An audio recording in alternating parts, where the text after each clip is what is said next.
Okay, so this is a tutorial about Smart App.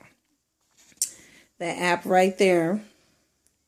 And I'm making it, I hope you can see it. I'm making it because me and my sister, we were having problems getting it. Actually, you know what? Let me sit this up a little bit.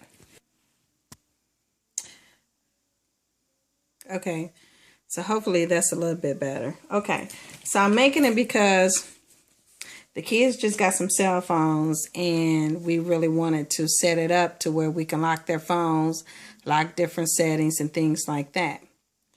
And the tutorials that I saw were crazy. So I'm going to try to make this as simple as I possibly can. When you open it, I put my password in. I don't care about you seeing my password. Okay. When you open it, you have a couple of different areas that you could go into. This isn't important right now, the Applock, the screen, and the rotation. You want to go straight to the settings, okay?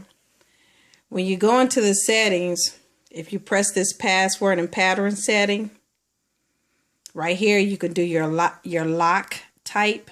See right there? You can hit that and you can put in a password, a pattern, a gesture, or what have you. I chose the password, okay? You also want to make sure you put the password in right there. So you check, you do your lock type, also do your password. Once you make your password and you hit OK,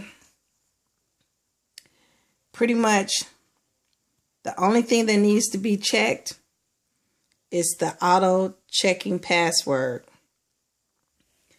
Basically what that means is if you put the password in the right way, it'll automatically open. So that was the first one, okay? When you go into your default settings, I didn't really mess with the default settings. I pretty much left it alone. You want to make sure that you have unlimited lock or unlock limit. You want to make sure that it's on unlimited. And that was that one right there. Please don't talk about me because I do not do tutorials or however you say that word. So in here, I didn't do anything. I left it alone. Okay. So then you got your lock screen area. Okay. You go into there. I didn't mess with that. So the only thing I've done so far is this password and pattern settings. You go into that. You choose your lock type. Right there. You choose if you want it to be a gesture. You put your password in there. And you make sure that your auto check password is checked. Okay. Just a little side note. This little light up here, if it's red, it means it's off. If it's green, it means it's on. If it's green, that means every time you go into an application, you got to put in a password. So since this is my tablet, I have it on off because I don't want it asking me for a password every time I do something. So in order for this app to work, to protect a child, you have to download it on the child's phone and download it either on your cell phone or a tablet as such. Okay. The same settings that you have here are the same settings that you want on that child's phone. Okay. Oh, I forgot something. Yours can be green, yours could be red because you don't want to put a password on there. But when you go to the child's phone, make sure it's green. That means they have to put in that password that we put right here. They're not going to know it. So you got to make sure on the child's device, this is green, not red. But it can be red on yours. Okay, so we're going to come back here in a minute. So now I'm going to go to Applock. And as you see, I already have mine set up because it says It has all these circles. Right here, you can hit this plus.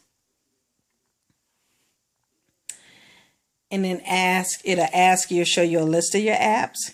And you can select all, or select the apps that you don't want your child to have access to. I've already done this, so I'm not going to do it again. But this is how you select the apps that you want them to have access to, or you don't want them to have access to. So I'm going to go back to settings. We already been here. Okay. What I would suggest is when you put in your password and pattern settings, you make it the same password. So the only thing that we've done since we've downloaded this app is focused on this right here and which apps that we're going to lock up for the kids. That's the only thing that we've done. We've only done pretty much 2 things. Okay. Now, this observer, I like it because when you hit that, what it does is it'll take a picture of the person that's trying to sneak and get into the device without the right passcode. So I have that on, and that's something, if you want to turn that on, you can. If you don't, you don't have to, but I turned it on. When it comes to the multiple passwords, I didn't put anything.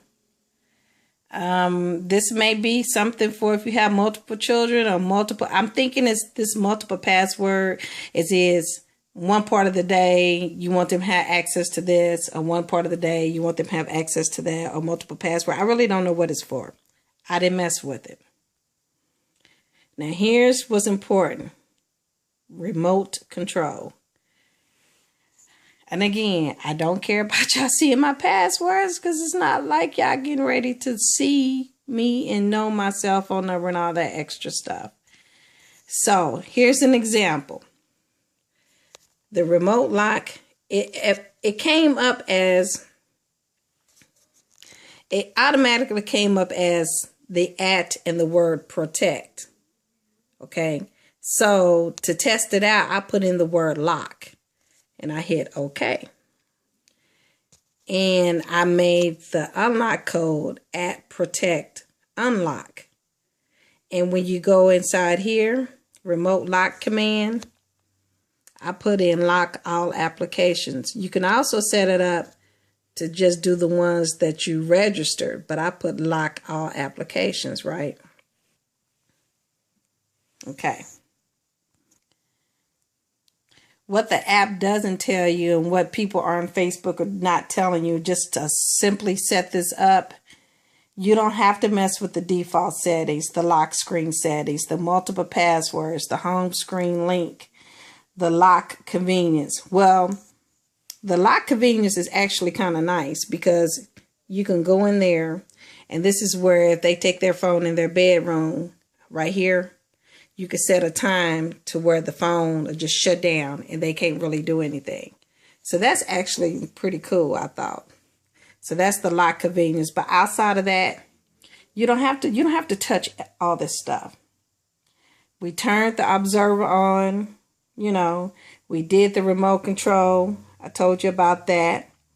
And basically, we checked which apps we want them to have access to and which apps we don't. That is it. That's the simplistic understanding that I got to lock my phone up. So what I do is, oh yeah, here's a really good app called MightyText. If you download MightyText on your device and MightyText on your child's device, every time your child sends a text message, it'll come to your computer. Every time your child sends a picture, it'll come to your tablet. So if you go into MightyText, and if I text myself the @ just to make sure that y'all understand. Hold on, let me put my password in. See, that's why that password is so important. And that's why you have to lock it on the kid's computer or the kid's cell phone, because they'll delete your stuff. Okay. What was I talking about? The MightyText. Okay. So if I go to my MightyText and I text myself and I text the word protect lock with no spaces, and I hit send, oops, and I hit send, it automatically locks up the kid's phone. They need a password to do anything. They can't do anything unless you've given them access to certain apps. MightyText is something really good that parents, I think, need to have and put it on the child's phone. And you might want to lock that up in the smart app too so they can't delete that. I know it's a long video. It's 10 minutes. It was supposed to be 10 minutes. I don't know what I'm doing. But that's the easiest and shortest way that I can show you how to get into this particular app and to make it as simply as possible to lock up your phones, to lock up your child's phone. I hope this helps. Bye. This is for you, Vinay.